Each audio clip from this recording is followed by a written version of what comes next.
Aujourd'hui, on entend souvent parler de qui entre les USA et la Corée du Nord a le plus gros missile, ou alors du dernier épisode de Game of Thrones.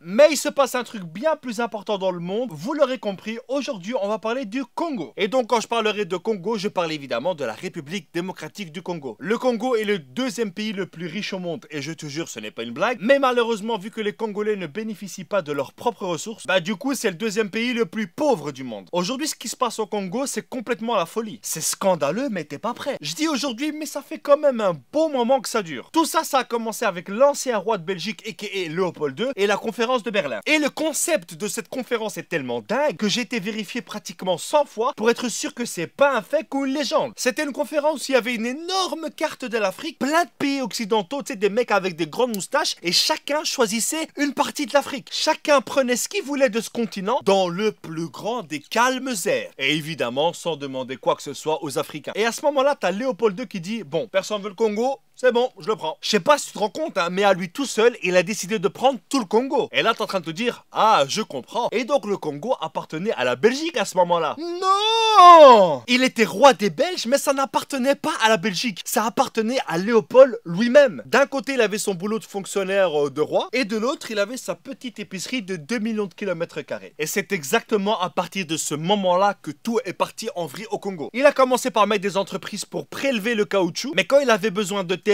qui malheureusement appartenait à d'autres êtres humains, les négociations elles étaient super simples. Je te donne 3 vélos, une casserole et tu me donnes ta terre. Et évidemment si la personne d'en face refusait, c'était encore plus simple. Tu me donnes ta terre ou je te prends la vie. Et avec ses explorations, ses exportations, cette envie de richesse, il a à lui seul décimé pratiquement 15 millions de personnes. Ce qui représentait à l'époque quand même la moitié de la population congolaise. Là c'est chaud là. Là, c'est chaud, quoi. Et le pire, c'est qu'il a jamais mis les pieds au Congo. Il faisait tout ça à distance. Évidemment, un jour, t'as les Congolais qui en avaient un peu marre de cette situation et qui ont exigé leur indépendance. Et là, t'as les Occidentaux qui ont dit, ok, ça va, vous pouvez. Du coup, il y a les Congolais qui élisent leur premier ministre, c'est Monsieur Lumumba, et leur premier président, c'est Monsieur Kasavubu. Et là, tu dis, ils ont un premier ministre, ils ont un président, ils l'ont élu, c'est bon, ils sont indépendants. Mais c'est mal connaître l'Occident. Le Congo avait évidemment son armée constituée de Congolais, sauf tous les hauts gradés, caporal, chef, capitaine, ce que tu veux, ils étaient tous belges. Donc pour un Congolais, tu lui dis qu'il est indépendant, mais que son chef s'appelle quand même Eric Van Den Put, mais où est le respect? Du coup, après seulement 3 jours d'indépendance, l'armée se rebelle. Quelques semaines plus tard, la province du Katanga se dit indépendante. Et pour ceux qui ne savent pas, Katanga, c'est juste la province la plus riche du Congo. C'est là où il y a du cuivre, de l'uranium, des diamants, enfin bref, la folie. Et c'est là aussi où il y a plein de pays occidentaux qui prélèvent tout ça. À ce moment-là, Lumumba demande l'aide de la Belgique qui lui disent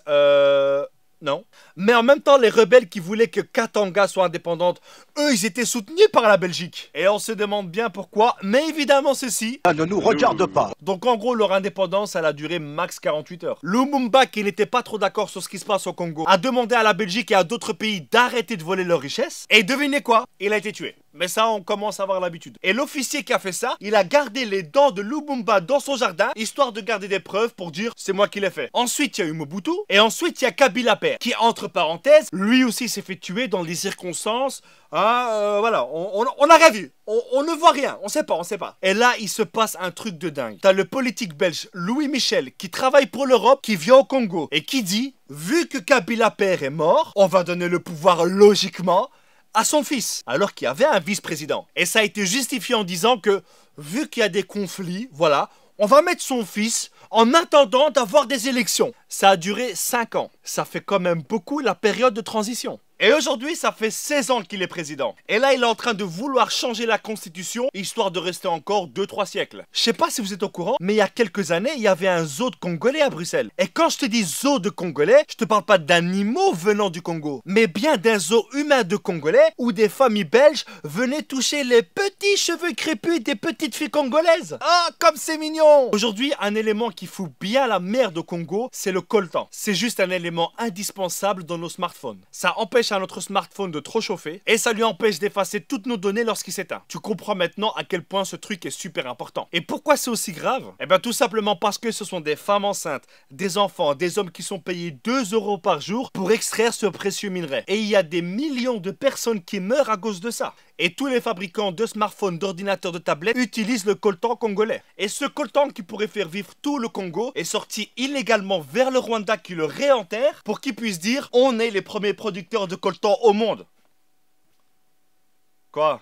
Tu commences à sentir comment elle pue cette histoire? On se demande bien à qui ça doit profiter tout ça. Aujourd'hui, ce magnifique pays qu'est la République démocratique du Congo est gouverné par des États, par des entreprises qui pensent que ce pays est un portefeuille. Et actuellement, il y a un génocide qui a déjà fait plus de 6 millions de morts, perpétué par des rebelles financés par des multinationales pour pouvoir piller le sol congolais. On est tous liés indirectement au Congo par nos smartphones. C'est vrai que cette vidéo ne va rien changer. Et là, il y a plein de personnes qui vont dire, mais pourquoi est-ce que tu l'as fait alors? Bah parce que seulement le fait de savoir ce qui se passe là-bas, c'est déjà un pas qu'on fait. Et un petit pas en avant dans ce monde, aussi petit soit-il, c'est quand même le signe qu'on avance. Donc les amis, je vous invite à partager un maximum cette vidéo. Il faut que les gens soient au courant de ce qui se passe là-bas. Que les gens sachent ce qui se passe au Congo aujourd'hui, et d'ailleurs depuis des décennies, et sous l'indifférence générale. Merci à tous, et que Dieu bénisse la République démocratique du Congo.